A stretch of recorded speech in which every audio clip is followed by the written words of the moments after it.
രാഹുൽ മാങ്കട്ടത്തിന്റെ വിഷയത്തെ മറയാക്കി ഇതിനെ എങ്ങനെയാണ്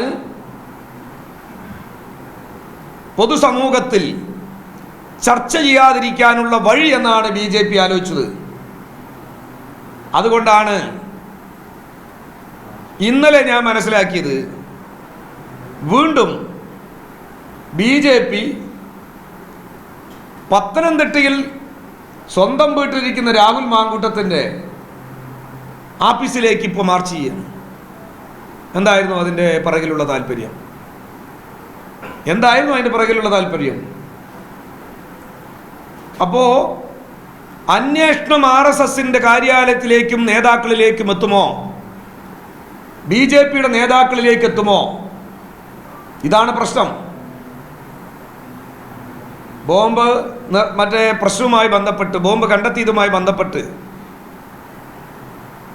ഇപ്പോൾ ഈ ദിവസങ്ങളിൽ മാധ്യമങ്ങളിൽ ചർച്ചകൾ വന്നപ്പോൾ, പ്രാധാന്യത്തോടുകൂടി റിപ്പോർട്ടിംഗ് വന്നപ്പോൾ, ഇതാ അപ്പോൾ വീണ്ടും മഹിളാ മോർച്ചയുടെ നേതൃത്വത്തിൽ വീണ്ടും മാർച്ച്. എവിടേക്ക്? ആർക്കെതിരെ? പത്തനംതിട്ടയിലിരിക്കുന്ന രാഹുൽ മാങ്കൂട്ടത്തിനെതിരെ ഇവിടെ മാർച്ച് നടത്തുക.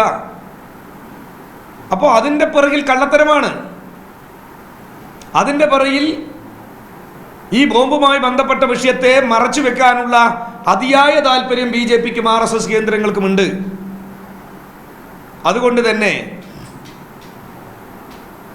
കാര്യക്ഷമമായി ഈ കാര്യം പുറത്തു കൊണ്ടുവരണം. മാധ്യമങ്ങൾ നന്നായിട്ട് ഇടപെടണം. മാധ്യമങ്ങൾ ഇതിൻ്റെ ഒരു പ്രധാനപ്പെട്ട ആളുകളാണ്.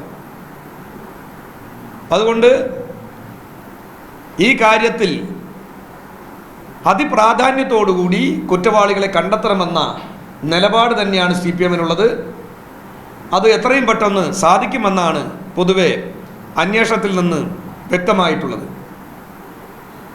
ഒരു ഘട്ടത്തിലും ഇതിൻ്റെ പ്രാധാന്യം കുറയ്ക്കുക, സംഘപരിവാറിൻ്റെ RSSന്റെ കലാപത്തിനുള്ള ഒരുക്കുകൂട്ടത്തെ, പാലക്കാട് ജില്ലയിലെ മനുഷ്യജീവിതത്തിന് നേരെയുള്ള ഭീഷണിയെ എല്ലാ മനുഷ്യസ്നേഹികളും മാധ്യമ സമൂഹവും ഒത്തൊരുമിച്ച് പ്രതിരോധിക്കേണ്ട ഒരു ആവശ്യകത ഇതിലുണ്ട് എന്നാണ് CPMനുള്ള നിലപാട്. അതിനനുസൃതമായി ഈ വിഷയത്തിലെ RSSന്റെ പങ്ക്, BJPയുടെ പങ്ക് പുറത്തു കൊണ്ടുവരാൻ എല്ലാവരും ഒരുമിച്ച് നിൽക്കണം എന്നതാണ് ശക്തമായ അഭിപ്രായം.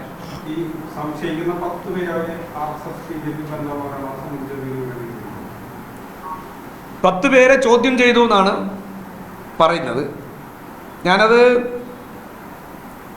അതാരെല്ലാമാണ് എന്നൊന്നും ഞാൻ അന്വേഷിക്കാൻ നിന്നില്ല. പക്ഷേ ഈ ബോംബ് നിർമ്മാണവുമായി ബന്ധപ്പെട്ട 10 പേരാണ്. അതായത് ഈ ബോംബ് നിർമ്മിച്ചു എന്നല്ല, സാധാരണഗതിയിൽ സ്ഫോടക വസ്തുക്കൾ കൈകാര്യം ചെയ്ത് പരിചയമുള്ള കുറേ ആളുകളുണ്ടല്ലോ, അത്തരം ആളുകളെയാണ് ചോദ്യം ചെയ്ത് എന്നാണ് മനസ്സിലാക്കിയിട്ടുള്ളത്.